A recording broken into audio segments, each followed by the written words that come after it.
अरे वा किती छान नाव आहे, मग मी आजपासून तुला पियू म्हणणार. आणि ती ऑफिशियली मला स्क्रीनवर पियू म्हणून हाक मारायला अरे लागली. वा. मग मला असं व्हायचं की मी महाराष्ट्रात कुठेही गेले की रस्त्यावरची अगं तू पियू आहेस ना असं म्हणून ओळखायला लागली लोक. मला आशाबाईंकडनं एक कॉम्प्लिमेंट मिळाली होती की त्या म्हणाल्या, आपण देवकीताई म्हणलं की आवाजाच्या धनी, म्हणजे ही त्यांची आयडेंटिटी आहे की नका सोडून जाओ रंग महान. आता ही जाओ ही एकदम टिपिकल लावणीची जागा झाली. पण आता हेच मी वद जाऊ कुणाला शरण करील जो हरण संकटाचे. एक दिवस ऑल ऑफ अ सडन आम्हाला दोघांना एक कॉल येतो जो असतो सुप्रीम कोर्टाच्या रजिस्ट्रारचा. चीफ सर म्हणजे chief justice of India Dhananjay Chandrachud sir. तर ते आपलं पसायदान रोज ऐकतात अरे असं वा. त्यांनी मला सांगितलं. ह्या लोकांनी इतक्या मोठमोठ्या लोकांसोबत काम खरं, केलेलं खरं. आहे की तिथून पण आपल्याला त्यांच्या किस्स्यातनं पण इन्स्पिरेशनच मिळत राहतं. तेव्हा सुरेशजी तिथे आले होते, सुरेश वाडकर, आणि एकदम असे ते आत आले स्टुडिओत. अरे कुछ अच्छा सुनाई दे रहा है, क्या चल रहा है असं म्हणून ते आत आले.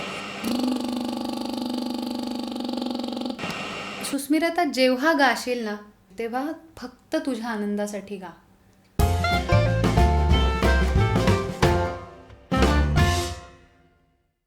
खूप खूप स्वागत आहे सुस्मिरता. थँक्यू सो मच तुषार. माझा पहिला प्रश्न आहे तुला, गायक व्हायचं केव्हा ठरवलंस? खरं सांगायचं तर असं मी ठरवलं नव्हतं. मला गाणं लहानपणापासून खूप आवडायचं. म्हणजे मी अगदी 3-4 वर्षांची जेव्हा होते तर आमच्या घराच्या मागे एक ताई राहायची आणि ती गाण्याचे क्लासेस घ्यायची. तर मग मी घरात नाही सापडले तर घरच्यांना तिकडे नक्की सापडायचे. त्याच्यावरून लक्षात आलं की अच्छा हिला गाणं आवडतं आहे. आणि आमच्या घराण्यात कुठेही गाण्याचा लवलेश पण नाही. माझी आजी भजनं वगैरे असं घरच्या घरी खूप छान गायची, सुरात गायची, सुंदर आवाज होता तिचा. पण असं बाकायदा शिक्षण जे म्हणतात ते कोणीही कधी घेतलेलं नव्हतं. पण मला आवड आहे हे दिसल्यावर आजीनी बाबांना सांगितलं की अरे हिला क्लास लाव, हिला जरा ओढा दिसतोय. तेवढे आमच्या घरचे जागरूक पहिल्यापासूनच होते की आवडतंय तर तिला शिकवूयात म्हणून. मग एक असं हॉबी क्लास म्हणून लावतो ना तसा क्लास लावला. पण मग जसं एक 6वी-7वीत मी गेले तर तेव्हा मला असं मी स्पर्धांमध्ये भाग घ्यायला लागले. मग मला त्याची ओढ निर्माण व्हायला लागली. मग स्पर्धेला गेले की वेगवेगळी गाणी लोकांची पण ऐकायची. मग त्याच्यात जे गाणं आवडते ते नोट करून घ्यायचे. मग मी आईला सांगायचे. आई आणि मी आम्ही दोघी स्पर्धांना जायचो. मग आई मला ती गाणी म्हणजे औरंगाबादला तेव्हा असं इतक्या अवेलेबल नसायच्या गोष्टी की गाणी वाटेल ती गाणी तुम्हाला CDs कॅसेट्स अवेलेबल आहे असं व्हायचं नाही. तर मग आई जाऊन ती त्या कॅसेट्समध्ये भरून आणायची गाणी. मग मी ती बसवायचे. अशा प्रोसेसमधनं जात जात जात मग एक 9वी-10वीला मी ठरवलं होतं की मी म्हणजे मला गाणंच करायचं आहे. तोपर्यंत शाळेत असं होतं की मी थोडीशी म्हणजे ऑलराऊंडर कॅटेगरीत होते. कारण अभ्यासात वगैरे मी बरी होते. 80च्या वर टक्के वगैरे असायचे, फार नाही. मग ते बरं नाही आहे, चांगलं आहे. हां, म्हणजे जे काय असेल ते. पण त्याच्याबरोबर मला स्पोर्ट्स आवडायचं, त्याच्याबरोबर मला गाणं आवडायचं, ड्रामा, डान्स असं मी सगळं करायचं. पण मग 8वी-9वीत मला असं रिअलाईज झालं की नाही, मला गाणं सगळ्यात जास्त आवडतं आहे ह्याच्यात. मग मला तेच शिकायचं आहे. मग मी घरच्यांना सांगितलं की मी 11वीला आर्ट्स घेणार आणि मला हेच करायचं आहे. तर घरचे पण ओके म्हणाले, काही हरकत नाही. आणि मीनवाईल 2-3 अशा गोष्टी झाल्या की ज्या मला सपोर्टिंग ठरल्या. त्या म्हणजे 10वीत असताना मी बालश्री मला जाहीर झाला. म्हणजे साधारण बालश्रीच्या तेव्हा स्पर्धा असायच्या. आधी लोकल लेवल, मग झोनल लेवल आणि मग नॅशनल लेवल. तर त्या मी 9वीत असताना वगैरे त्या स्पर्धांना मी भाग घेतला होता. आणि मग 10वीत असताना मला डिक्लेअर झाला बालश्री, म्हणजे जो राष्ट्रपतींच्या हाताने दिला जातो. लहान मुलांसाठीचा नॅशनल अवॉर्ड आहे तो. कुठल्याही फील्डमध्ये जर ती व्यक्ती सुपिरियर असेल तर त्याला तो अवॉर्ड दिला जातो. आणि मला तो गाण्यासाठी मिळाला. तर मग घरच्यांनाही असं वाटलं की हां ओके चला ही गाणं करू शकते पूर्ण वेळ किंवा तेवढी मेहनत घेते आहे. मग ते झाल्यानंतर मी जसं 12वीत गेले तसं सारेगमप झालं. मग जसं 3rd इयरला गेले इंडियन आयडल झालं. सो अशा प्रवासात ते अजून ठाम होत गेलं घरच्यांचं पण मत. कारण नॅचरली आमच्या घरी ते वातावरण नसल्यामुळे त्यांनाही कल्पना नव्हती की हे करिअर म्हणजे काय असतं किंवा फुल टाईम गाणं करणं म्हणजे काय असतं. पण मग जसं त्यांना ह्या गोष्टी पण दिसत गेल्या तर त्यांचा सपोर्ट मला थ्रू आऊट होता, म्हणून मग मी आमच्या घरात एक वेगळं करिअर चूज करू शकले. असं म्हणून. आणि ह्या गाण्यांच्या सगळ्या प्रकारांपैकी तुला गायला कुठलं आवडतं जास्त? खरं सांगू तर मला सगळं आवडतं. म्हणजे मी किशोरीताईंचं क्लासिकल, जसराजजींचं क्लासिकलही तितक्याच तन्मयतेने ऐकते. आणि मला शकीरा ऐकायला आवडतं, मला विटनी ह्युस्टन आवडतं, म्हणजे सगळं. मला सुनिधी आवडतं, मला लताबाई आवडतं, मला सोनू निगम आवडतं, मला हरिहरन आवडतं. म्हणजे मला सगळं ऐकायला आवडतं आणि गायलाही आवडतं. आणि माझं भाग्य असं की मला गुरुही तसे मिळत गेले. म्हणजे मी सगळ्यात आधी उल्लेख करीन, औरंगाबादला मी ज्यांच्याकडे शिकले ते म्हणजे सचिन नेवपूरकर सर. तर त्यांनीही मला क्लासिकलची खूप छान एक 10-12 वर्ष मी त्यांच्याकडे तालीम घेतली, मेवाती घराण्याची. आणि ॲज वेल ॲज तिथेही मी सुगम तेवढंच गात होते. ते सांगायचे की गजला बसव, हे बसव, ते बसव. आणि आता मी ज्यांच्याकडे शिकते म्हणजे देवकीताई, म्हणजे श्रीमती देवकी पंडित, त्यांची आयडेंटिटी म्हणजे त्या लोकांना माहीतच असं म्हणून आहेत की त्या क्लासिकलही तितकंच ग्रेट गातात. आणि सुगम म्हणजे त्यांनी गायलेले टायटल सॉंग्स आपल्या प्रत्येकाच्या तोंडावर आहेत. आभाळ माया असू देत किंवा अवघाची संसार वगैरे ही सगळी. तर त्यामुळे माझ्यासाठी आयडल तेच आहेत की येस, असंच पाहिजे की शास्त्रीय गाताना कुठेही आठवण होऊ नये की ही मुलगी सुगम गाते का, आणि सुगम गाताना असं वाटूच नये की ही मुलगी क्लासिकल पण गाते. इतकं त्यांनी ते मेंटेन ठेवलं आणि मलाही तसंच खूप आवडतं आणि इथून पुढेही करायला आवडेल. आणि तू संभाजीनगरपासून तिथपर्यंत कशी पोहोचलीस, देवकीताईंपर्यंत कशी पोहोचलीस? हा पण इंटरेस्टिंग प्रवास आहे. अजून एक उल्लेख माझा राहिला, तो म्हणजे माझ्या आधीच्या गुरु पद्मश्री पद्मजा फिणानी जोगळेकर. तर मी संभाजीनगरला असताना छोटं मोठं हॉबी क्लास म्हणून गाणं शिकत होते. पण 10वीत असताना असं रिअलाईज झालं माझ्या आईबाबांना की आता हिला आपण अजून कोणत्या तरी मोठ्या गुरूंच्या सानिध्यात न्यायला पाहिजे. म्हणजे आता मी बेसिक परीक्षांपुरतंचं गाणं शिकत होते, पण एक परफॉर्मन्सचं जे गाणं असतं त्याची हिला कुठेतरी ओळख व्हायला हवी आणि ते तिला शिकवायला हवं, असं त्यांची खूप तळमळ होती. तर माझी एक नात्यातली लांबची बहीण म्हणता येईल तिला, तर ती पद्मजाताईंकडे तेव्हा शिकत असे. त्यांनी संपर्क दिला की तुम्ही पद्मजाताईंना का नाही विचारत, त्या नक्की शिकवतील. तर माझ्या आईवडिलांनाही आनंद झाला आणि आम्ही त्यांना फोन लावला. पण त्या म्हणाल्या की सुस्मिरताला मला शिकवायला आवडेल, पण आधी तिचं गाणं मला फोनवर ऐकू देत. तेव्हा मोबाईल फोन वगैरे पण आमच्या घरी नव्हता, साधा फोन होता. तर ते म्हणे की तुम्ही एवढ्या लांब मुंबईत येणार आणि जर तिचं म्हणजे मला तिची कॅपॅसिटी नाही वाटली आणि मग मला तिला नाही म्हणायला वाईट वाटेल, त्याच्यापेक्षा तुम्ही मला फोनवर तिचं गाणं ऐकवा आणि जर वाटलं तर मी सांगेन. आणि असं म्हणून मी त्यांना फोनवर गाणं ऐकवलं. मला अजून आठवतं, मी नयन तुझं साठी आतुरले हे गाणं ऐकवलं होतं त्यांना. आणि ते ऐकल्यावर त्यांनी आईला सांगितलं की अरे वा, छान गाते की, मी आजपासून हिला शिष्या मानलं आणि तुम्ही तिला घेऊन या. तर मग मी तेव्हा अपडाऊन करत मुंबईला शिकायला लागले. म्हणजे मी 10वीपासून एक दर 15-20 दिवसाला मुंबईला जाऊन त्यांच्याकडे गाणं शिकायचे आणि तो प्रवास सुरू झाला. मग सायमल्टेनियसली औरंगाबादला मी सचिन सरांकडे शिकायला लागले आणि मग असं असं होत मग सारेगम झाल्यावर माझा मुंबईचा प्रवास आणि मुंबईमध्ये येणं जाणं खूप जास्त वाढलं. सारेगमच्या कुठल्या पर्वात होतीस तू? सारेगमपच्या 2009च्या. म्हणजे माझ्या बरोबरीचे गायक म्हणजे तुला माहिती असेल उर्मिला धनगर, राहुल सक्सेना, अभिलाषा चेल्लम, ते सलील कुलकर्णी आणि अवधूत गुप्ते हे आम्हाला परीक्षक होते. लिटिल चॅम्प नंतरचा सीझन? हां, लिटिल चॅम्प नंतरचा असावा सीझन. तो एक्सपिरियन्स कसा होता तुझा? खूप छान, खूपच छान. सगळ्यात मेन म्हणजे ना, खूप गाणी बसवायला मिळाली. जी गाणी माहीत नव्हती ती गाणी माहीत झाली आणि एक हेल्दी वातावरण इतकं सुंदर होतं ना तिथे की सगळेच छान गाणारे होते. म्हणजे आम्ही 36 जणं पहिले सिलेक्ट झालो होतो, सगळेच उत्तम गाणारे होते. त्यामुळे असं झालं की अरे वा, मला हा किती हे छान गातोय, मला हे पण आलं पाहिजे, तो किती ते छान गातोय, मला ते पण आलं पाहिजे. असं करत करत गाणं तर शिकणं झालं. एक खूप मोठा मित्रपरिवार बनला.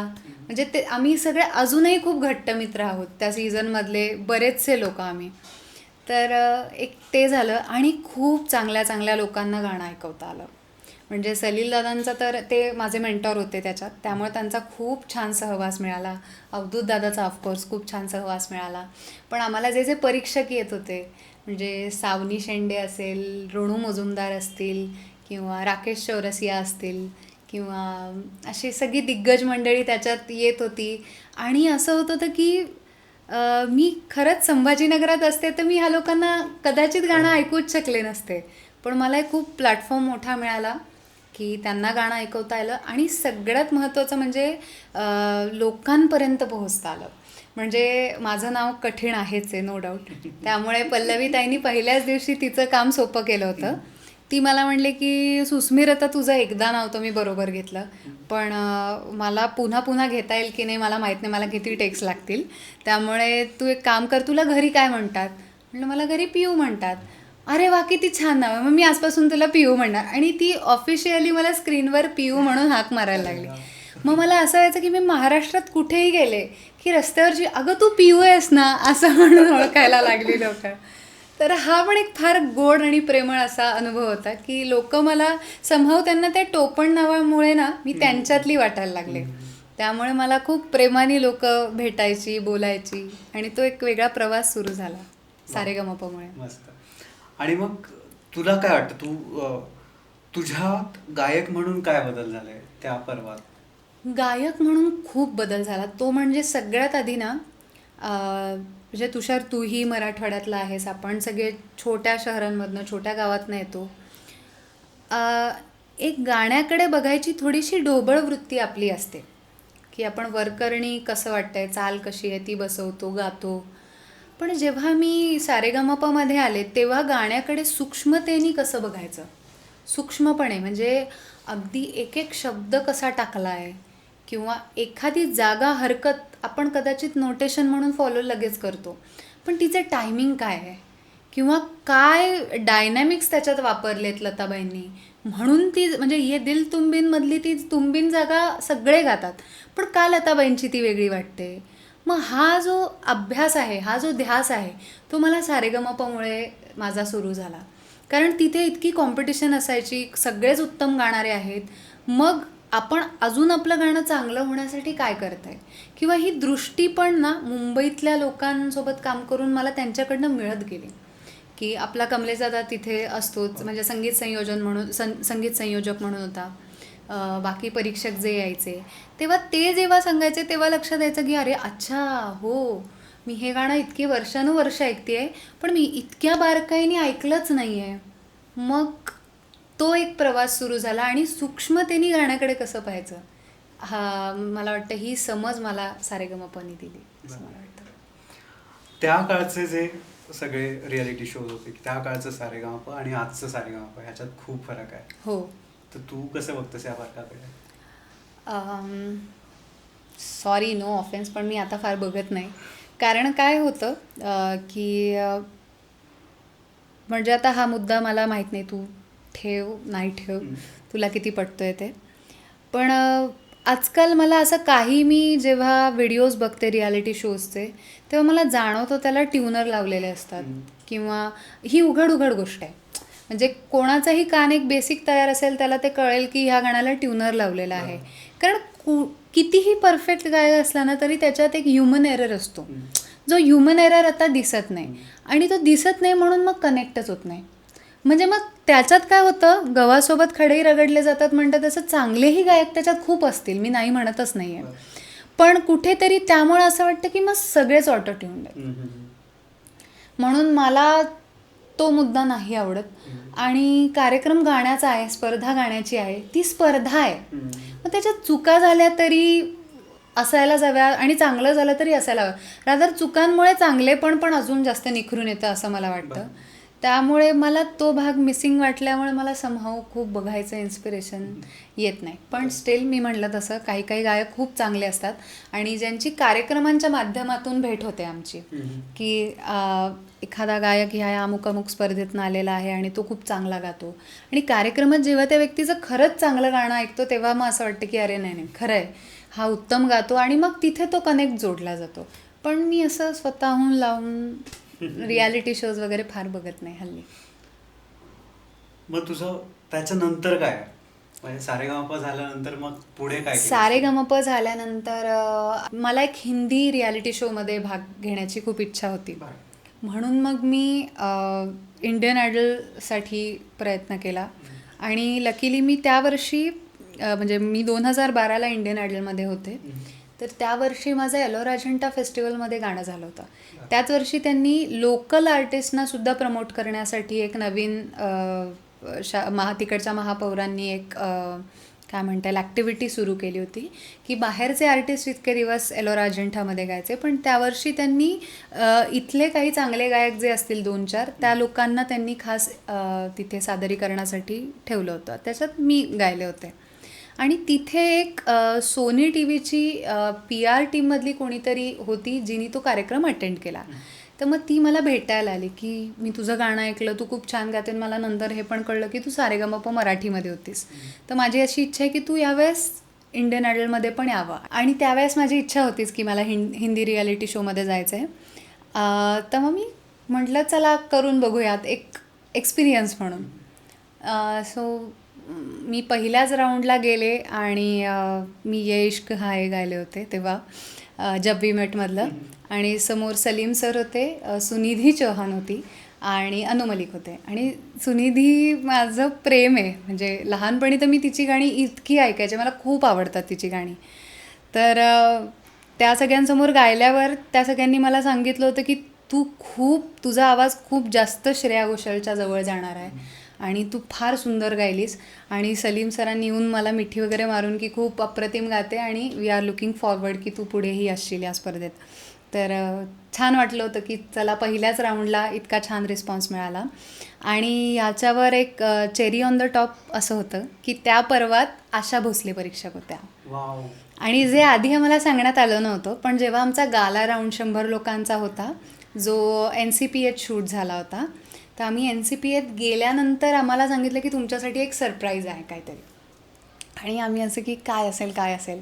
आणि समोर साक्षात आशा भोसले येऊन उभ्या राहिल्या.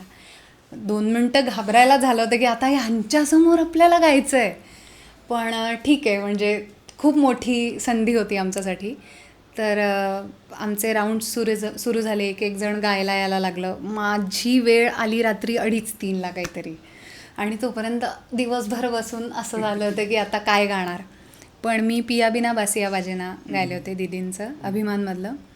आणि मला अजून तो क्षण इतका मनात कोरलेला आहे माझ्या की मला आशाबाईंकडनं एक कॉम्प्लिमेंट मिळाली होती की त्या म्हणाल्या, मला कधी असा प्रश्न पडतो की इतकं काम गाण्याचं होऊन गेलं आहे आत्तापर्यंत बॉलिवूडमध्ये. दीदीनी झालं, मी झालं, किशोर, रफी असे अनेक उत्तम गायकांनी उत्तम काम केलं आहे, उत्तम संगीतकारांनी उत्तम संगीत दिलं आहे. पण ही परंपरा पुढे चालू ठेवायला कुठेतरी नवीन पिढी असक्षम ठरते का, अशी भीती मला कधी मनात शिवून जाते. पण आज तुझं गाणं ऐकल्यावर माझी ती भीती नाहीशी झाली असं मला त्या म्हटल्या. आणि सिरियसली अजूनही काटा येतोय. तर मला असं झालं होतं की आशाबाईंकडनं ही कॉम्प्लिमेंट येणं, मला असं झालं होतं आता मी ह्या क्षणी स्पर्धेतनं बाहेर पडले तरी मला हरकत नाही. मला जे मिळायचं होतं ह्याच्या माध्यमातनं ते मला मिळालं आहे. आणि येस, सो तो एक फार लाईफ चेंजिंग अनुभव माझ्या आयुष्यात घडला. मस्त. पुढे काय केलंस तू? त्यानंतर माझं BA तेव्हा सुरू होतं आणि जे माझं संभाजीनगरात सुरू होतं, त्यामुळे मी आधी त्याच्यावर फोकस केला, ते कंप्लीट केलं. त्यानंतर मग मी MAला पुण्यात आले. माझ्या आयुष्यात असा टर्निंग पॉईंट आला की मला तेव्हा क्लासिकलची खूप ओढ लागायला लागली की मला क्लासिकल म्युझिक अजून शिकायला पाहिजे, मला ते काहीतरी करायला पाहिजे. आणि मग मी त्या तालमीकडे लक्ष द्यायला लागले. मग मी साधारण MAला जेव्हा पुण्यात ॲडमिशन घेतलं तेव्हा मी व्यवस्थित क्लासिकल मैफिली करायचे, स्पर्धा करायचे आणि माझं पूर्ण फील्डच चेंज झालं होतं. मग MA झाल्यानंतर पुन्हा असा प्रश्न झाला की आता काय करूया. मग संभाजीनगरात असं मला काही माझं फ्युचर दिसत नव्हतं की मी काहीतरी करू शकेन. आणि पुणे छान आहे, तुमचं पुणे खूप छान आहे, पण मी समहाऊ तिथे फार रमले नाही तेव्हा. त्या काळात असं झालं. मग मला ओढ होती ती मुंबईची मग मी जशी मुंबईत शिफ्ट झाले तसं मग माझं क्लासिकल आणि सुगम असं पॅरलली दोन्ही करिअर सायमल्टेनियसली सुरू झालं. पण मग तू देवकी त्यांचं सांगितलंच नाहीस. हो, आता देवकीताईंकडे शिकायला जायची पण एक वेगळी मजा आहे. मी देवकीताईंची लहानपणापासून खूप क्रेझी फॅन होते. क्रेझी फॅन म्हणजे असं की माझ्या घरात मी त्यांचा मोठा फोटो करून लावला होता माझ्या अरे वा. खोलीत, अशी म्हणजे इतकं. आणि मी त्यांची प्रत्येक रेकॉर्ड ऐकलेली असेल, जी गाणी लोकांनाही कदाचित माहीत नसेल, ती गाणी मी ऐकलेलीच होती त्यांची असं. आणि 10वीत असताना जेव्हा पद्मजाताईंकडेही शिकायच्या आधी माझ्या आईनी देवकीताईंनाही फोन करून विचारलं होतं की माझ्या मुलीला तुमचं गाणं खूप आवडतं, तुम्ही शिकवाल का. पण तेव्हा त्या सारेगमप आणि याच्यामुळे खूप व्यस्त असायच्या आणि त्यांनी ते सांगितलं की मला त्यामुळे शक्य नाही, मी शिकवत नाही. ठीक आहे, आता मी तेव्हा खूप रडले वगैरे, पण आता काय करणार, पर्याय नव्हता. आणि मी जसं मुंबईत आले तसे योग कसे असतात बघा, की मी सचिन सरांकडे औरंगाबादला एकदा आलेले असताना देवकीताई पण तिथे आलेल्या होत्या बरं. आणि आमच्या गप्पा झाल्या. आणि मग ताई विचारत होत्या की मुंबईत काय करतेस, गाणं करतेस का, हे करते का, ते करते का. तर जेव्हा त्यांना हे लक्षात आलं की मी घरदार सोडून गाण्यासाठी मुंबईत आली आहे, तर त्यांना ते फार छान वाटलं की ते डेडिकेशन त्यांना खूप छान वाटलं. मग त्यांनी मला विचारलं की मग सचिनकडे कसं शिकते आहे. म्हटलं मी येऊन जाऊन शिकते आहे वगैरे. मी तेव्हा विषय पुन्हा छेडला की मी 10 वर्षाआधी तुम्हाला विचारलं होतं की तुम्ही मला शिकवाल का, पण तुम्ही नाही म्हणालात. तर तुम्हाला चालणार असेल तर मी आत्ता येऊ का शिकायला. त्या म्हणल्या बघू गं. त्यांचं असं सवय आहे की त्या एकदम लगेच हो म्हणत नाहीत. आणि बरोबर आहे, त्या आधी परीक्षा बघतात की खरंच तुमची किती मनापासून इच्छा आहे आणि किती नाही. मग जेव्हा मी म्हटलं की ताई मी येते तुम्हाला भेटायला, मग मी त्यांना भेटायला गेले. मग त्यांना कुठेतरी जाणवलं असेल की माझी खरंच मनापासून इच्छा आहे. मग त्या म्हणल्या की ठीक आहे, मी तुला शिकवीन. अरे आणि वा. तिथून त्यांच्याकडचा प्रवास सुरू झाला. आता किती वर्ष झाले तुला? 7. अरे वा. येस. मस्त. मग तिथे शिकणं तू सुरू केल्यानंतर तुझ्या गाण्यात काय फरक पडला? खूप फरक पडला मला. म्हणजे काय म्हणता येईल, आधीच्या गुरूंनीही खूप उत्तम तालीम दिली आहे. मुळात मला जे जे गुरु भेटत गेले त्यांनी मला ना नुसतं गाणं नाही शिकवलं, तर त्यांनी मला ना गाण्याकडे बघण्याची दृष्टी माझी डेव्हलप केली, खूप केली. त्यामुळे ती होतीच आधी. आणि माझं ऑलरेडी विशारद मला वाटतं अलंकारही झालेलं होतं. त्यामुळे एक रागांचा संचय होता. म्हणजे शास्त्र आणि कला अशा दोन्ही गोष्टींची खूप छान शिकवण माझ्याकडे होती पाठीशी.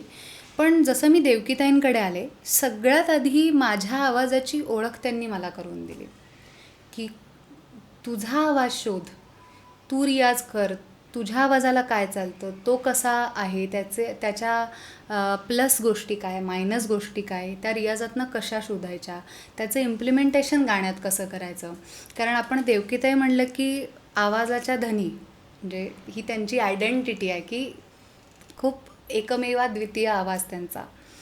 तर आवाजाशी ओळख करून दिली, मग सुरांशी ओळख करून दिली की आपण एक परिघात सूर लावत असतो, पण त्याचा मिड पॉईंट कसा शोधायचा आणि करेक्ट दरवेळेस तिथे कसा सूर लावायचा, ह्याची त्यांनी दृष्टी मला दिली. आणि मग अर्थात त्या जयपूर घराण्याच्या गायिका आहेत, त्यामुळे मग नॅचरली जयपूर घराण्याची तालीम मला तिथे मिळायला लागली. ॲज वेल ॲज मी म्हटलं तसं त्यांनी सगळं गायलं आहे. म्हणजे सुगम संगीतापासून शास्त्रीय संगीतापर्यंत त्या सगळं गातात. त्यामुळे त्या दोन्हीचा बॅलन्स कसा मेंटेन ठेवायचा, की काय गोष्ट एकच फ्रेज असते, ती जर मी अशी गायली तर ती शास्त्रीय वाटते आणि ती अशी गायली तर सुगम वाटते. तर ते काय करणं असतं त्या दोन्हीच्या मधलं, ते मला त्यांनी शिकवलं. क्या बात. असं एक्झाम्पल तुला देता येईल कुठला? मला असं वाटतं की आपण एखादीच फ्रेज घेऊयात. जसं की आता मी समजा अहिर भैरव गाते, हा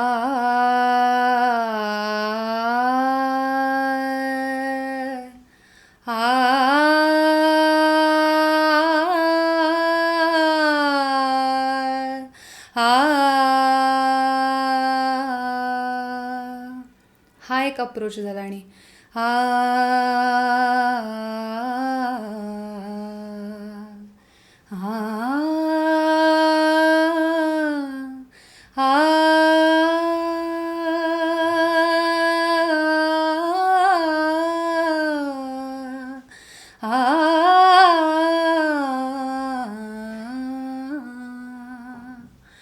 तू ह्या दोन आलापांवरनं पण तुला कळेल की एक क्लासिकलचा वाटतो, एक एखाद्या सुगम गाण्याची सुरुवात वाटू शकते.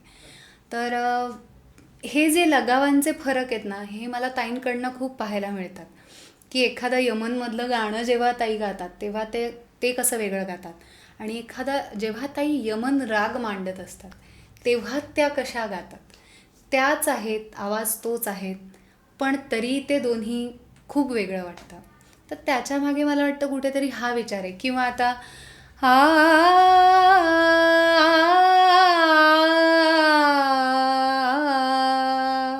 आणि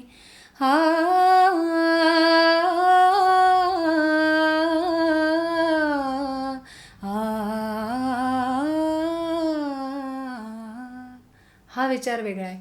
किंवा आता तू जर भैरवच म्हटलं तर त्याच्यामध्ये सा तुम्हावर केली मी मर्जी बहाल, नका सोडून जाओ रंग महाल. आता ही जाओ ही एकदम टिपिकल लावणीची जागा झाली. पण आता हेच मी वद जाऊ कुणाला शरण करील जो हरण संकटाचे, मी धरीन चरणा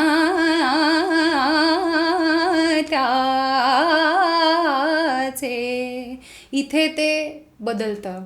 तर हा जो आहे ना स्विच ऑन स्विच ऑफ, की तुम्ही काय गाताय. लावणी गाताय तर मग तिथे मुरकीच आली पाहिजे, क्लासिकल गाताय तर तिथे आकार आणि मींड तशी आली पाहिजे, आणि सुगम गातायत तर तसे खटके तशा जागा आल्या पाहिजे. तर हे कुठेतरी मला वाटतं मला ताईंकडनं आलं, म्हणजे त्यांच्याकडनं शिकायला मिळतं आहे. किती माझं इम्प्लिमेंट होतं आहे हे मी असं हक्कानी नाही सांगू शकत की बघा मी कसं दाखवते. पण जे काही मला समजलं आहे ते मी आत्ता एक जस्ट थोडंसं गाऊन दाखवण्याचा प्रयत्न केला. नक्कीच खरंच कळालं दोन्हीतला फरक. खूपच छान तू दाखवलंस. तर ह्याचं तुला खूप आजच्या तुझ्या रेकॉर्डिंगसाठी डेफिनेटली मेन म्हणजे उच्चारांचं तर काम मला त्याच्यामुळे खूप लक्षात आलं की उच्चारांनी किती गोष्टी बदलू शकतात. आपण खूप काम सोबत केलंय लकीली, आणि तेही असे की संस्कृत काम आपण खूप सोबत केलंय, डिवोशनल कामं भरपूर सोबत केली आहे. तर त्यामध्ये सगळ्यात महत्त्वाचा एलिमेंट हा म्हणजे उच्चार असतो. आणि तिथे मला असं वाटतं की ताईंची शिकवण मला तिथे खूप कामी पडत गेली, आणि त्यामुळे मला खूप डिवोशनल कामं मला समोरून येत गेली असं मला वाटतं. की त्यांच्यासाठी सिंपल गोष्ट होती, सगळ्यात कमी वेळेत करायचं ना सुस्मिरताला बोलवा. किती अवघड. आणि तेच असायचं की एक कॅटेगरी ठरवलेली होती काही सिंगर्सची, की सगळ्यात टफ आलं ना की ह्या 2-3 सिंगर्सनच बोलवायचं.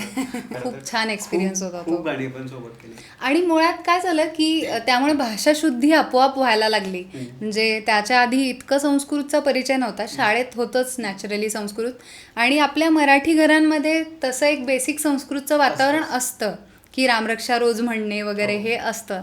पण त्या पलीकडे जाऊनही संस्कृत खूप आहे.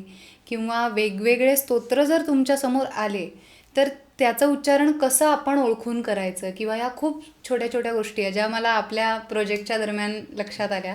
आणि संभव त्यानंतर माझ्याकडे खूप डिवोशनल काम त्यामुळेही आलं, कारण की तो अभ्यास झाला. आणि त्याला खूप कारणीभूत देवकीताई आहेत असं मला वाटतं, कारण त्यांनी उच्चारांचा अभ्यास कसा करायचा हे मला इतकं छान सांगितल्यामुळे ते मी इम्प्लिमेंट त्या कामात करू शकले असं मला वाटतं. आणि आपल्या प्रोजेक्टचं नाव निघालंच आहे तर आपण या कुंदेंदू केलं होतं. ते खूपच छान रिसीव्ह झालं, खूप लोकांनी पाहिलं, आणि काहीतरी 11-12 मिलियन व्ह्यूज आहेत त्याला. तर थोडीशी झलक त्याची. ओके. या कुंदेंदू तुषार हार धवला, या शुभ्रवस्त्रावृता, या वीणावर दंडमंडित करा, या श्वेत पद्मासना, या ब्रह्माच्युत शंकर प्रभृतिभिर्देवैः सदा वन्दिता, सा मां पातु सरस्वती भगवती निःशेषजाड्यापहा. वाह, क्या बात आहे, खूप छान. आणि मला वाटतं YouTube वरती सगळ्या या कुंदेंदूपैकी ह्याला सगळ्यात जास्त व्ह्यूज आहेत. खूपच भारी. ह्याच्यानंतर तू सुगम मध्ये काय काय करतेस?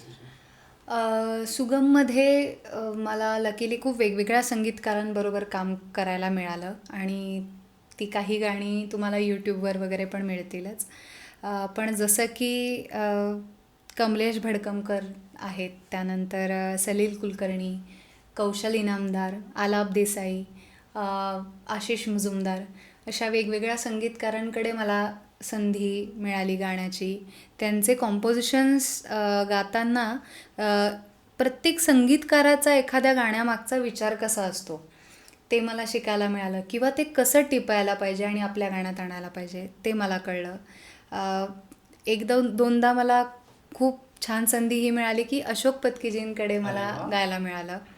आणि म्हणजे माझ्या गुरूंनी ज्यांच्याकडे अनेक वर्ष गायलं आहे त्या संगीतकारांकडनं, आणि अर्थात ते इतके सिनियर आहेत, इतकी अप्रतिम गाणी, म्हणजे लहानपणापासून आपल्या तोंडावर त्यांची गाणी आहे. म्हणजे केतकीच्या बनी असेल किंवा वाट इथे स्वप्नातीला असेल, तर इतकी त्यांची गाणी प्रसिद्ध आहे, लहानपणापासून गायली आहे. तर त्यांच्याकडे गातानाचा अनुभव तो खूप छान होता. कारण तिथे काय ना, तिथे तुम्हाला काहीच गिमिक करता नाही येत. तुम्हाला उत्तम गाणं गावंच लागतं. जेव्हा तुम्ही एखाद्या मोठ्या आर्टिस्टकडे गातात, म्हणजे एरवीही ते करूच नाही, पण अशा वेळेस तुम्हाला जास्त कळतं की गाणं, एखादं ताकदीने गाणं म्हणजे काय. कारण त्यांनी तर ताईंचं पण इतकं ऐकलं आहे आणि ते मला सांगायचे काय, तिचं प्रोजेक्शन बघ, देवकीचं प्रोजेक्शन बघ, ते शिक. तर हे खरंच आहे, कारण मी त्यांचंही रेकॉर्डिंग बघितलं आहे. म्हणजे ताई त्यांच्याकडे रेकॉर्ड करत असताना मी ऐकायला गेलेली आहे. तर तो अनुभव मी टिपला आणि मग तेव्हा त्यांच्याकडे गाताना मी त्यातलं मला जे काय उतरवता येईल त्याचा प्रयत्न केला. आणि आता नवीन जनरेशनची लोकं, म्हणजे जसं मी तुझ्याकडे गायले, तू संगीतबद्ध केलेलं मी चित्रपटातलं गाणंही गायले. माझं पहिलं गाणं होतं ते. हो येस, माझंही पहिलं गाणं होतं ते फिल्मसाठीचं. त्यानंतर माझा मित्र आहे वरुण लिखते म्हणून, त्याच्याकडे मी बरंच गायली आहे. आणि हितेश मोडक यांच्याकडे पण मी 1-2 गाणी गायले. तर ती जर्नी इतकी छान आहे ना, की जुन्या संगीताचा विचार आणि आता नवीन संगीताचा विचार, की तुमचं गाणं तेच आहे, तुम्ही रियाज त्याच गोष्टींचा करत आहात, पण त्याचं इम्प्लिमेंटेशन पूर्ण वेगळं आहे आधीच्या गाण्यांमध्ये आणि आत्ताच्या गाण्यांमध्ये. तर तो बदल कसा राखायचा, की मेलडी ओरिएंटेड गाणी होती, आता आपण खूप रिदम ओरिएंटेड गाणी ऐकतो. किंवा चालींमध्ये पण बघितलं तर खूप वेगळा फरक असा आहे की वेस्टर्न इन्फ्लुएन्स आपल्याला मराठी गाण्यांमध्ये पण आढळतो, हिंदी गाण्यांमध्ये पण आढळतो. तर मग त्याचा बॅलेन्स साधत कसं गायचं, तर हे मला ह्या सगळ्या संगीतकारांकडनं शिकायला मिळालं असं मला वाटतं. आणि तू आता इतक्या मोठ्या लोकांची नावं घेतली, त्यांच्यासोबत फक्त वेळ घालवणं सुद्धा एक शिक्षणच झालं ते. अगदी. तर ह्याचा किती फरक पडतो? खूप फरक पडतो. म्हणजे मला प्रत्येक संगीतकारांनी गाण्यातल्या तर गोष्टी दिल्याच आहेत, पण गाण्याव्यतिरिक्त पण खूप म्युझिकल गोष्टी माझ्यात घडवल्या आणि शिकवल्या असं मी म्हणेन. ज्याच्यात खास करून नाव घ्यायचं म्हणजे कमलेश दादाचा मला गेली 7-1 वर्ष खूप छान सहवास मिळतो आहे, त्याच्याकडनं शिकायला मिळतं आहे. त्याच्यासोबत मी ना, जेव्हा तो अरेंज करत असायचा तेव्हा मी तिथे बसून असायचे खूपदा, की हा काय करतोय ते बघतीये. तर त्याचा अरेंजमेंट मागचा विचार मला समजून घेता आला. त्यानंतर काय म्हणता येईल, टेक्निकॅलिटीज गाण्यातल्या समजून घेता आल्या. आणि त्यामुळे लॉकडाऊननंतर 2-4 गाणी मीही अरेंज केली. म्हणजे ते लकीली माझ्याकडे आलं की तू अरेंज करशील का. जेव्हा मी ती गाणी अरेंज केली तेव्हा मला काही लोकांच्या समोरून कॉम्प्लिमेंट आले की अगदी ऑब्लिगेटोसचा विचार खूप कमलेश दादासारखा वाटतोय. तर हा मी विचारच केला नव्हता की अच्छा तो असा ऑब्लिगेटोसचा विचार करतो का, म्हणून मी तशा स्ट्रिंग्स भरती आहे. तर ते नॅचरली घडलं कुठेतरी. त्यामुळे मी म्हणेन की त्याचा खूप माझ्या म्युझिकॅलिटी घडवण्यामध्ये हात आहे. दुसरा म्हणजे सलील दादांचा सहवास मला लहानपणापासूनच खूप मिळाला आहे. म्हणजे त्यांच्या वेगवेगळ्या वर्कशॉप्सना मी जायचे आणि तिथे आमची ओळख झाली. मग वेगवेगळ्या स्पर्धांना, आणि मग सारेगमपमध्ये तर 6 महिन्याचा काळ आम्ही साधारण जवळजवळ त्यांच्या सानिध्यात होतो. तर ना कवितेचा विचार मला त्यांच्याकडनं खूप शिकायला मिळाला. त्यांना हजारो कविता ना मुखोद्गत असतात आणि ते असे उदाहरण देताना ना कविताच्या कविता तोंडपाठ म्हणून दाखवायचे. मला ते खूप भारी वाटायचं. मी तेव्हा असेन एक 16 वर्षांची वगैरे. मला असं वाटायचं हा माणूस एवढं कसं पाठ करतो. म्हणजे त्यांना एक किमान 5,000 गाणी पाठ असतील, त्यांना किमान 2,000 कविता पाठ असतील. तर मला ते खूप फॅसिनेटिंग वाटायचं की यार हे आपल्याला पण आलं पाहिजे. मग मी त्यानंतर कवितांची पुस्तकं वाचायला लागले आणि ते ज्या पद्धतीने कविता समजावून सांगायचे ना, तिथून कवितेकडे बघायची दृष्टी कळली. मग मी खूप मराठी वाचन करायला लागले. मग शांताबाई माझ्या जिवलग झाल्या वाचनातनं. म्हणजे मी इतकं शांताबाई कधी वाचलंच नव्हतं. मी त्यांच्यामुळे ते वाचायला लागले. मग आता अलीकडे म्हणलं तर मी मराठी काव्यापासून हिंदी काव्यापर्यंत म्हणजे आता म्हणजे रामधारी सिंग दिनकर जी आहेत त्यांचं रश्मी रथी मी आत्ता वाचतीये. तर आता मला ना सगळं कवितेचं दालन उघडं झालं आहे माझ्यासमोर असं मला वाटतं आणि ते त्याच्यात खूप मोठा हात सलीलदादांचा आहे. मुळात तू कविता पण करतेस? अजिबात नाही. मी कविता कंपोजिशन्स काहीही करत नाही. म्हणजे मला ते आत्ता पण कधी वाटलं नाही म्हणून. कदाचित उद्या वाटलं तर करेन नाही. तू इतक्या संगीतकारांची आत्ता नावं घेतलीस, तर कुठली कुठली गाणी केलीस? मला लकीली या सगळ्या संगीतकारांबरोबर खूप वेगवेगळ्या जॉनरची गाणी करता आली.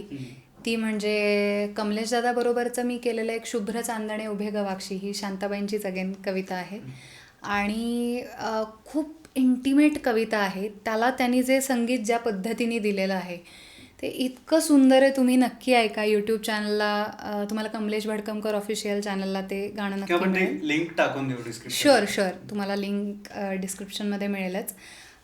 पण त्या गाण्याच्या रेकॉर्डिंगच्या वेळेस दादानी मला सांगितलं होतं की हे अगदी 2 लोकांमधलं अत्यंत इंटिमेट असं गाणं आहे.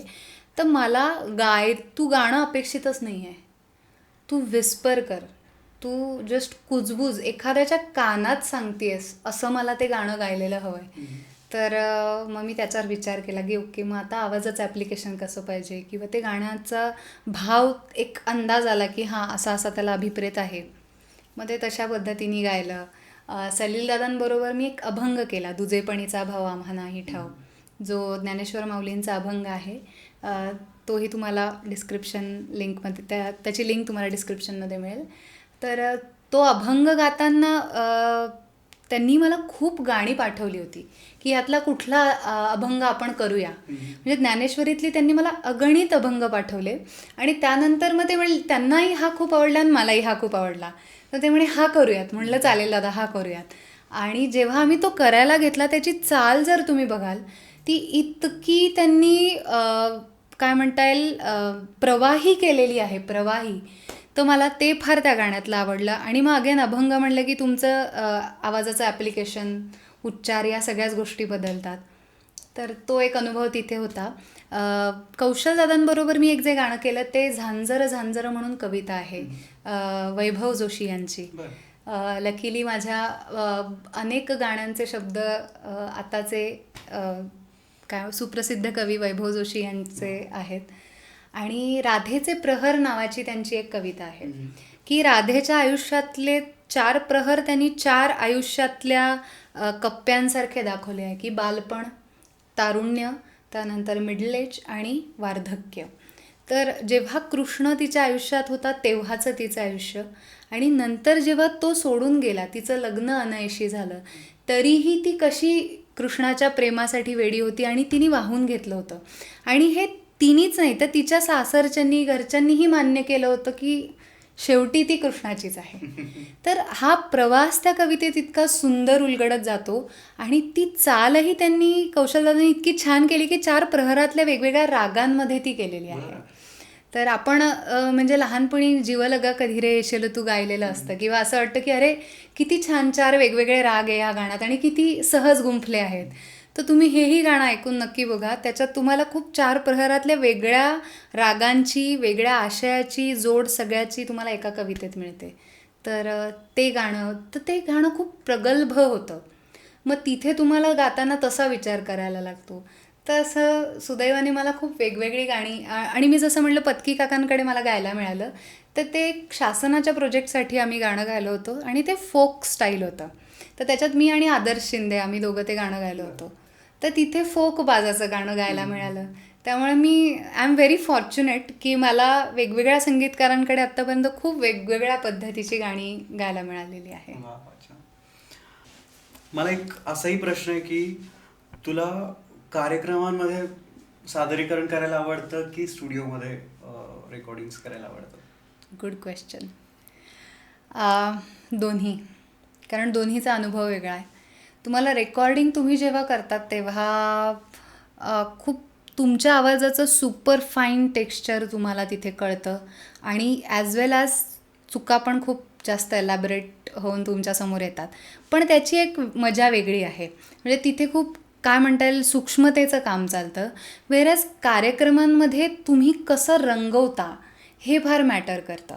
म्हणजे आपल्याकडे भरतनाट्यशास्त्राचा जेव्हा मी अभ्यास केला MA वगैरे करत होते तेव्हा मला त्याच्यात एक गोष्ट खूप मनात कोरली गेली आहे, ती म्हणजे रागाची व्याख्या त्यांनी काय केली. म्हणजे तेव्हा गाण्याचं स्वरूप हे राग होतं म्हणून त्याला रागाची व्याख्या असं म्हटलं जाईल. पण आता ते प्रत्येक गाण्याच्या किंवा गायन प्रकाराच्या ह्याच्याशी निगडीत होऊ शकतं. तर त्यांनी रंजयती इति रागः अशी व्याख्या केलेली आहे. जो रंगतो तो राग. म्हणजे ज्याला नियम असतात, ज्याला शास्त्राच्या चौकटी असतात तो म्हणजे राग नाही म्हटले, तर जो रंगतो तो राग. तर हे गाण्यालाही लागू होतं असं मला वाटतं की कार्यक्रमात जेव्हा तुम्ही गातात जे रंगलं ते गाणं तिथे तुम्हाला रंगवता आलंच पाहिजे. तुमच्या चांगल्या गोष्टी तुम्हाला माहीत पाहिजे, त्या लोकांसमोर कशा सादर करायच्या ते माहीत पाहिजे. खूपदा लयींचा विचार करायला लागतो. म्हणजे आता मोगरा फुलाला जर रेकॉर्डेड ह्याच्यात लताबाईंनी एक त्याची लय घेतली असेल, पण मी लाईव्हला गाताना काय लय घेतली तर ते रंगेल आणि चांगलं वाटेल. तर अशा खूप छोट्या छोट्या एलिमेंट्सचा विचार असतो.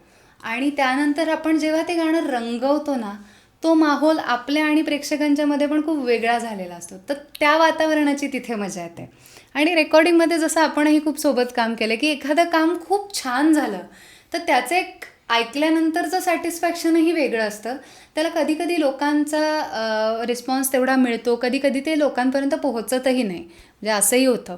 पण एक तो आपण काहीतरी एक चांगलं काम केल्याचं एक आपल्याकडेच समाधान असतं ना, तर ते मला वाटतं की रेकॉर्डिंगमध्ये मिळतं असं मला वाटतं. तू आतापर्यंत वेगवेगळ्या कार्यक्रमांमध्ये परफॉर्म केलं असशील, तर तू कुठे तुला आवडतं परफॉर्म करायला किंवा तुझा आतापर्यंत काय काय एक्सपिरियन्सेस आहे? कार्यक्रमांमध्ये आतापर्यंत खूप वेगवेगळ्या ठिकाणी मी सादरीकरण केलं आहे आणि आवडतं तर प्रत्येक स्टेजवर आवडतं. म्हणजे अगदी छोटेखानी घरातली मैफिल असो का महोत्सव असो. पण सुदैवाने आत्ता मला खूप चांगल्या चांगल्या महोत्सवात मी गायले. जसं आत्ता जस्ट मुंबईत आरोही म्हणून एक यंगस्टर्सचा क्लासिकलचा महोत्सव होतो, त्यात मी गायले. मी मगाशी म्हणलं तसं एलोरा अजंटा फेस्टिवलमध्ये गायले. पुलोत्सवला मी सारेगम असताना गायले होते आणि तेव्हा नाना पाटेकरांनी मला त्यांना माझं परवशता पाशदैवे खूप आवडलं होतं आणि मी तेव्हा लहान होते बऱ्यापैकी 15-1 वर्षांची असेल. तर त्यांनी अगदी मला असं गाल धरून की अरे वा तू खूप गोड गाते आणि तू फार पुढे जाशील असं त्यांनी मला येऊन बोलले होते. तर अशा काही प्रेस्टिजियस महोत्सवांमध्ये पण गायला आत्तापर्यंत मिळालं आहे. आणि इतर छोटे मोठे कार्यक्रम किंवा प्रत्येक शहरामध्ये कार्यक्रमही होत असतात. तर मला एक खूप छान वाटतं की वेगवेगळ्या लोकांपर्यंत आपण डिरेक्टली पोहोचतो त्या कार्यक्रमांच्या माध्यमातून. त्यामुळे मला लाईव्ह कार्यक्रम कुठलेही खूप आवडतात. तुला आत्ता मध्यंतरी कॉन्स्टिट्यूशन डे साठी दिल्लीला पण बोलवण्यात आलं, तर तो एक्सपिरियन्स कसा होता? तो एक्सपिरियन्स फार सुंदर होता आणि मला तुम्हाला सगळ्यांना सांगायला आवडेल की तो प्रोजेक्ट मी तुषारबरोबरच केला होता. आम्ही एक पसायदान केलं होतं रेकॉर्ड, जे अवेलेबल आहे, त्याची लिंक अगेन तुम्हाला मिळेलच. तर ते पसायदान ऐकून एक दिवस ऑल ऑफ अ सडन आम्हाला दोघांना एक कॉल येतो जो असतो सुप्रीम कोर्टाच्या रजिस्ट्रारचा. आणि त्यांनी सांगितलं की मी असं असं तुषारजींकडनं तुमचा नंबर घेतला आहे, आमच्याकडे कॉन्स्टिट्यूशन डेचा कार्यक्रम असतो आणि आमच्या चीफ सरांनी सांगितलं आहे की तुम्ही तिथे ते गाल का. आता मी इतकी मठ्ठ आहे की मला हे काहीच कल्पना नव्हती की चीफ सर म्हणजे चीफ जस्टिस ऑफ इंडियानी ते ऐकलं आहे किंवा त्यांनी बोलवलं आहे, मला याची काहीही कल्पना नव्हती. मुळात त्यांनी मला जी तारीख सांगितली त्या तारखेला माझा संध्याकाळी ऑलरेडी गोव्यात एक कार्यक्रम ठरलेला होता. तर मी त्यांना म्हटलं की मला त्या दिवशी संध्याकाळी कार्यक्रम आहे. तर ते म्हणाले की ठीक आहे, हा कार्यक्रम सकाळी 10 ते 11 असतो, तुम्ही गा आणि आम्ही दुपारी तुमची सगळी सोय करतो तिथे पोहोचण्याची, फक्त तुम्ही फ्लाईट तुम्हाला कुठली हवी मला कळवा, मी त्याचं बुकिंग करते, असं मला त्या रजिस्ट्रार म्हणाल्या. त्यानंतर मी मुंबई ते गोवा बघते आहे फ्लाईट्स. मग माझ्या नवऱ्याने रिअलाईज करून दिलं की अगं सुप्रीम कोर्ट म्हणतायत ते, तर हा दिल्लीत असू शकेल कार्यक्रम. म्हटलं हो रे, हे माझ्या लक्षातच नाही. मग मला जेव्हा त्या कार्यक्रमाची ग्रॅव्हिटी कळत गेली की चीफ सर म्हणजे chief justice of India Dhananjay Chandrachud sir, तर ते आपलं पसायदान रोज ऐकतात असं त्यांनी मला सांगितलं. ते म्हणे मी मेडिटेशनच्या वेळेस रोज तुमचं पसायदान ऐकतो. आणि मला असंच मनात आलं की मला ह्यांनाच बोलवायचं ह्या वेळेस कॉन्स्टिट्यूशन डेला गायला. आणि त्या समहाऊ त्या ट्रॅकमध्ये त्यांना जो ऑडिओ मिळाला त्याच्यात नाव मेन्शन नव्हतं की काय आय गेस. मग त्यांनी त्यांच्या टीमला सांगितलं हे प्लीज शोधा की कोणी गायला आहे. तर मग त्यांनी तुला आधी कॉन्टॅक्ट केला आणि नंतर तुझ्याकडनं मला कॉन्टॅक्ट केला. पण तिथे गायचा अनुभव फार सुंदर होता. म्हणजे महामहिम राष्ट्रपतीजी स्टेजवर होत्या आणि धनंजय सर तिथे होते. त्यांनी आदल्या दिवशी खास निरोप ठेवला होता की तुम्ही एक दिवस आधी या, मला तुम्हाला भेटायला खूप आवडेल. म्हणजे ही माझ्यासाठी खूप मोठी गोष्ट होती की एवढ्या मोठ्या व्यक्तीने, ज्यांच्या वेळा लोकांना कदाचित मिळत नसतील, त्या व्यक्तीने म्हणणं की मला तुम्हाला भेटायचं, तुम्ही जमल्यास प्लीज आदल्या दिवशी या. आणि मी आणि माझे मिस्टर श्रीपाद, तर आमच्यासोबत त्यांनी खूप वेळ घालवला. ते जवळजवळ तास दीड तास गप्पा मारत होते. त्यांच्या आई स्वतः किशोरीताईंकडे गाणं शिकल्यात, त्यामुळे त्यांना गाण्याची खूप आवड आहे. त्यामुळे आमच्या खूप छान गप्पा झाल्या आणि तो एक अविस्मरणीय अनुभव आपल्या त्या ट्रॅकमुळे खरं मिळाला. सांगता येत नाही कोण कुठे आपलं गाणं खरंच काहीच सांगता येत नाही. तर आत्ताच्या या जगात सोशल मीडिया आणि हे सगळं डिजिटल वर्ल्ड आहे, इतकं सोपं झालंय कुणालाही कुठेही बसलेलं असताना दुसऱ्यापर्यंत पोहोचणं. आपल्याला हे असे अनुभव आले. तर ह्या प्लॅटफॉर्मकडे तू कशी बघतेस? मला हे प्लॅटफॉर्म खूप प्रॉमिसिंग वाटतं. कारण जसं म्हटलं तसं आत्ताच्या आपल्या अनुभवावरनंच आपण हे सांगू शकतो की आपण अशा व्यक्तीपर्यंतही पोहोचू शकतो की ज्याचा आपण विचारच केला नाही आहे. तर ही खूप मोठी देणगी आहे मला असं वाटतं सोशल मीडियाची. आणि त्यातही ना जर तुम्ही चांगलं गाणारे असाल आणि चांगलं काम करणारे असाल तर कितीही गर्दी असली तरी तुमचं काम चांगल्या लोकांपर्यंत नक्की पोहोचतं. प्रमाण वेगवेगळं असू शकेल, नो डाऊट, मी त्या गणितात नाही जात. पण नक्की आपण जर चांगल्या हेतूनी काम केलं तर ते चांगल्या लोकांपर्यंत पोहोचतं. आणि किती इझी झालं आहे आज, आपण आपली गाणी इतकी छान करून सहजच लोकांपर्यंत पोहोचवू शकतो. आणि अशा लोकांपर्यंत की या कुंदेन ऋतू किंवा मला वाटतं आपण मध्ये एकदा शिवमहिम्न स्तोत्र केलं होतं, तर मला काही अमेरिकेहून मेसेजेस आले होते की आम्ही हे रोज ऐकतो शिवमहिम्न स्तोत्र, आम्हाला याचे उच्चार खूप आवडतात आणि मला रिसेंटली कळलं हे तू गायलंयस, हे आम्हाला माहीतच नव्हतं. तर आता आम्हाला अजून मजा येते ते रोज ऐकण्यामध्ये की अरे आपल्या ओळखीच्या एखाद्या व्यक्तीने गायलंय. तर आता बघ ना, हा प्रवास किती सोपा झाला. म्हणजे आधीच्या काळात जर US ला कार्यक्रम झाला तर आपण USच्या लोकांपर्यंत पोहोचत होतो, पण आता सोशल मीडियाच्या माध्यमातून फिल्म, इतर जे काम चालतं ते पण जगभरात पोहोचतं. तर मला वाटतं ही खूप प्रॉमिसिंग गोष्ट आहे आणि ह्याचा उपयोग आपण सगळ्या संगीतातल्या लोकांनी चांगल्या रीतीने करायला पाहिजे. म्हणजे चांगल्या रीतीने हे मी फार निक्षून म्हणेन. कारण ना आत्ताच मी एक अरिजित सिंगचा देखील इंटरव्ह्यू बघत होते, तर त्याच्यात त्यांनी सांगितलं की ह्या सोयींचा गैरवापर कुठे होतोय का, किंवा ऑटो ट्युनर झाले त्याचा गैरवापर कुठे होतोय का, असं तुम्हाला वाटतं का. तर तेव्हा त्यांनीही सांगितलं होतं की नॉन म्युझिकल व्यक्ती नाही ते करू शकत, तुम्हाला बेसिक म्युझिकल असायलाच लागतं. तर ते सुपर फाईन टेक्स्चरसाठी थोडाफार त्याचा यूज करणं ही वेगळी गोष्ट झाली, पण मुळात त्याच्यासाठी आधी चांगलं गायक असायला लागतं. तसं मला वाटतं की सोशल मीडियावर जरी नंबर्स कुणालाही मिळत असले तरी तुम्हाला चांगलं गाणं करायचं असेल तर आधी तुम्हाला चांगलं कलाकार असायलाच लागतं. त्यामुळे आपल्यासाठी हे छान माध्यम आहे असं मला वाटतं. बरोबर. तू इतक्या गीतकारांसोबत, संगीतकारांसोबत काम केलंस, तर सगळ्यात जास्त तुला कोणासोबत काम करायला आवडतं?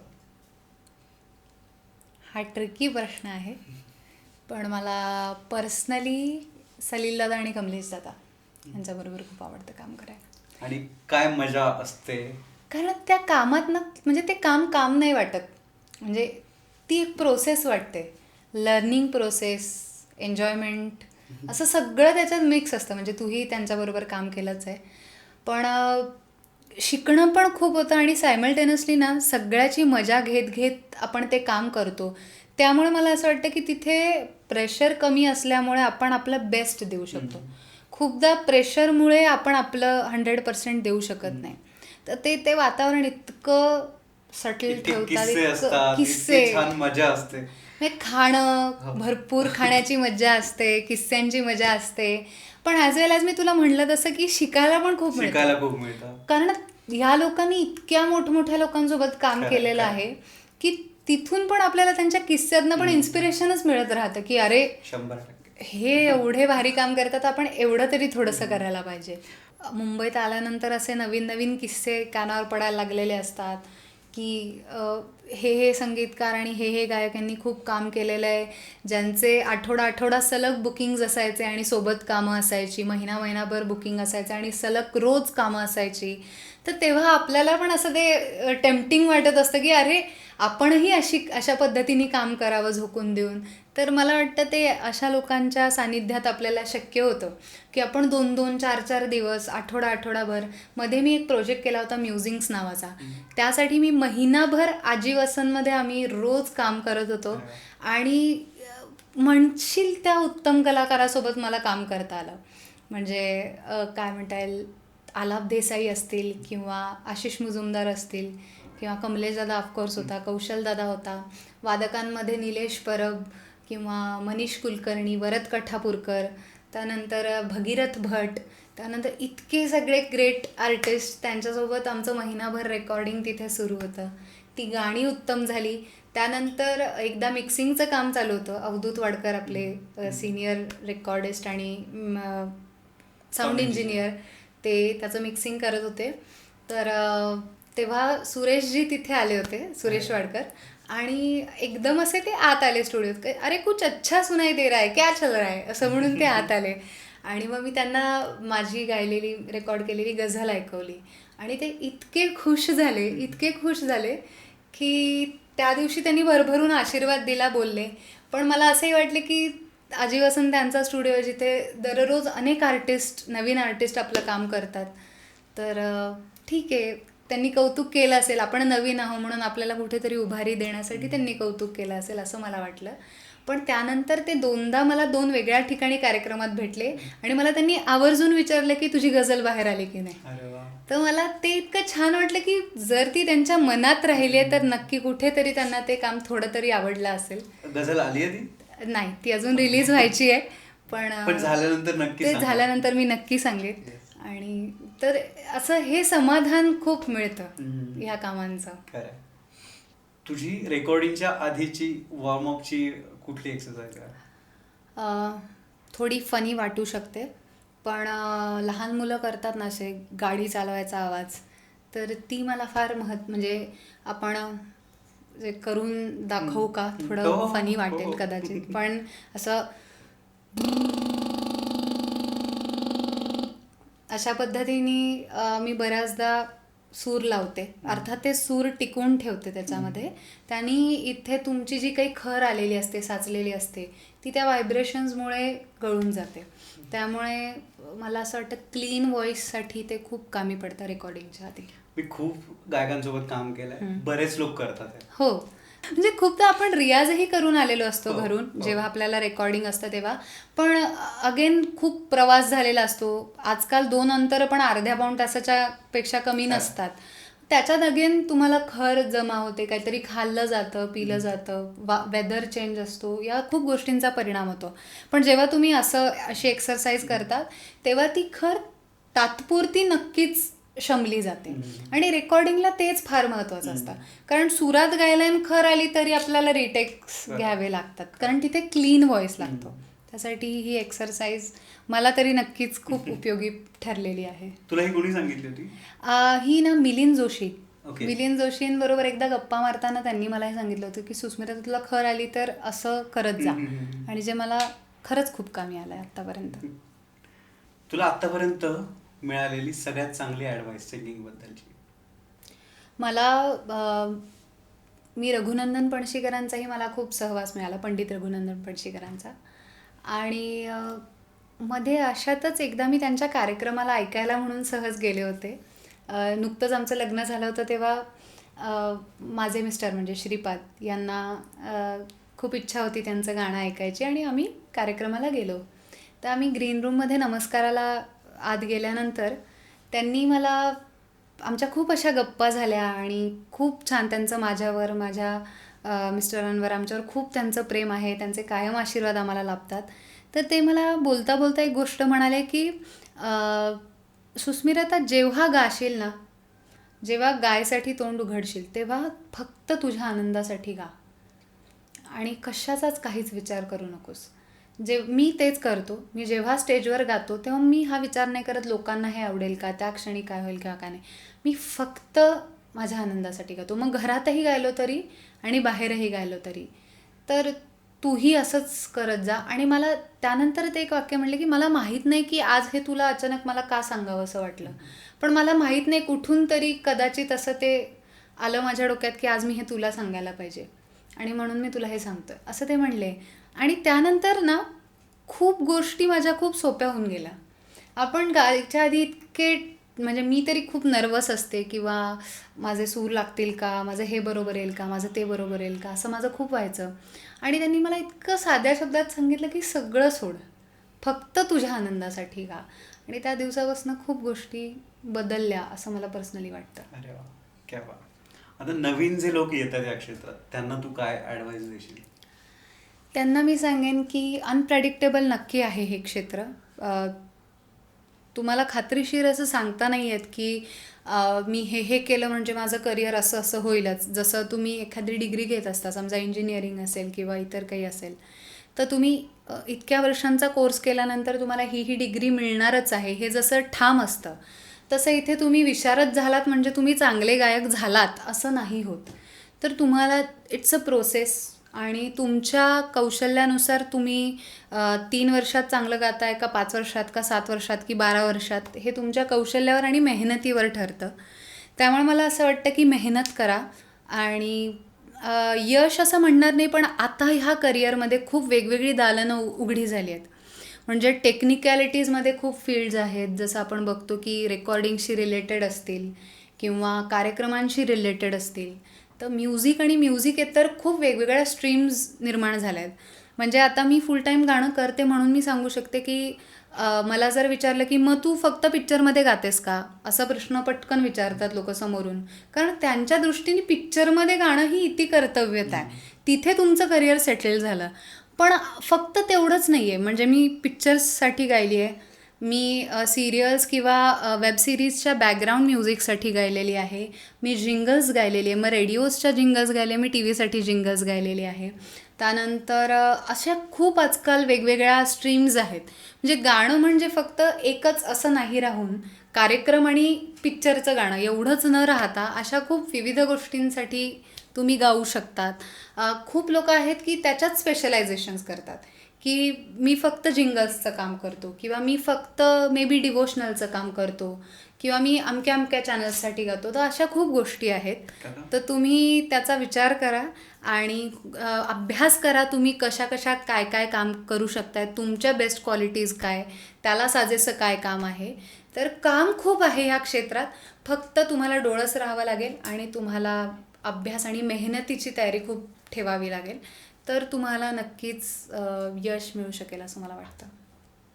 एक प्रश्न असाही आहे की आपण जेव्हा लहान असतो, आपण जेव्हा गात असतो तेव्हा ते गाणं वेगळं असतं, पण वयाचा एक टप्पा असा असतो की ज्या क्षणी आपल्याला त्या गाण्यातला भाव पण कळायला लागतो आणि आपल्या गाण्यात तो भाव येतो. मला वाटतं प्रत्येक सिंगरच्या आयुष्यात हे होतच असणार.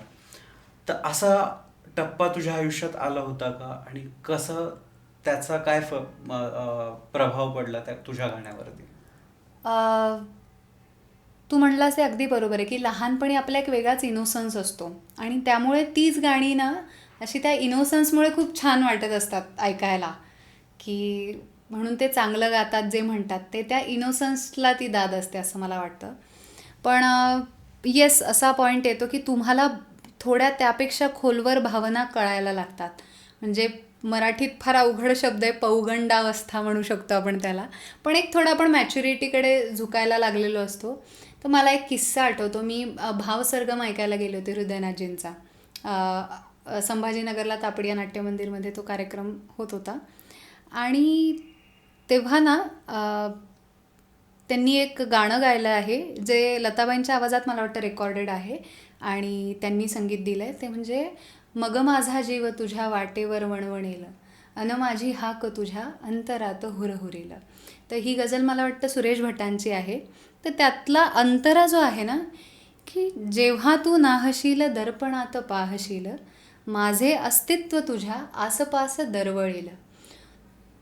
मी तेव्हा टीनेजर असेल, पण मला ही संकल्पनाच खूप आवडली की माझे अस्तित्व तुझ्या आसपास जाणवेल नाही म्हटलं आहे, दरवळेल म्हटलं आहे. तो एक जो डोक्यावरून राहिल्यानंतरचा एक सुगंध असतो किंवा त्यामुळे तिथे दरवळेल हा शब्द वापरला आहे त्यांनी. तर मला ना ती गोष्ट फार छान वाटली की अरे, ह्यांनी हा किती छान शब्द इथे वापरला आहे. अर्थात तेव्हा त्या काव्याचा अगदी तंतोतंत अर्थ कदाचित मला कळलाही नसेल, पण मला ती संकल्पना आवडली. मग मी तिथून पुढे वाचत गेले. मग मी जसं म्हणलं, कवितांचा अभ्यास माझा वाढत गेला. मग तिथून मला लक्षात यायला लागल्या सूक्ष्म भावना, की शांताबाई मग मी वाचल्या, किंवा आत्ता संदीप खरे असेल, वैभवदादा असेल, ह्यांच्या अगणित कविता मी वाचते. एक संदीपदादाची फार सुंदर कविता आहे, ती उन्हे रेशमी होती, चांदणे धगीचे होते, कवितेच्या शेतामधले ते दिवस सुगीचे होते. पुढे काहीतरी ओळ आहे की या लालस ओठी होते, आणि शेवटी आहे की ती वेळ पुरिया होती आणि झाड मारवा होते. तर आता हा पुरिया आणि मारवातला जो फरक आहे, कारण दोन्ही रागांचे स्वर सारखे आहेत, दोन्ही एकाच प्रहरात गायले जातात, पण दोन रागांच्या प्रकृती एकदम भिन्न आहेत. म्हणजे त्यांचं कॅरेक्टरिस्टिक एकदम वेगळं आहे. तर मला ती भावना खूप आवडते की ती वेळ पुरिया होती पण झाड मारवा होते. तर हे जे आहेत ना, ही सूक्ष्मता कुठेतरी त्या कवितेनी मला दिली असं मला वाटतं, की कविता वाचनाची आवड लागली आणि तिथून पुढे थोडंसं भावनेकडे माझा झुकता कल तिथून गेला. वा वा, क्या बात.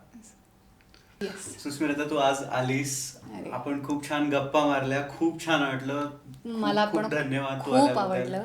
आणि थँक्यू तुषार की तू आज मला इथे गप्पा मारायला बोलवलं. म्हणजे खरं आपण अशाच गप्पा खूप मारत असतो एरवी, पण आज असं फॉर्मली इथे बसून आपण आपली जेव्हा सांगीतिक मतं किंवा आपला प्रवास आपण मांडतो, तो एक्सपिरियन्स खूप वेगळा असतो.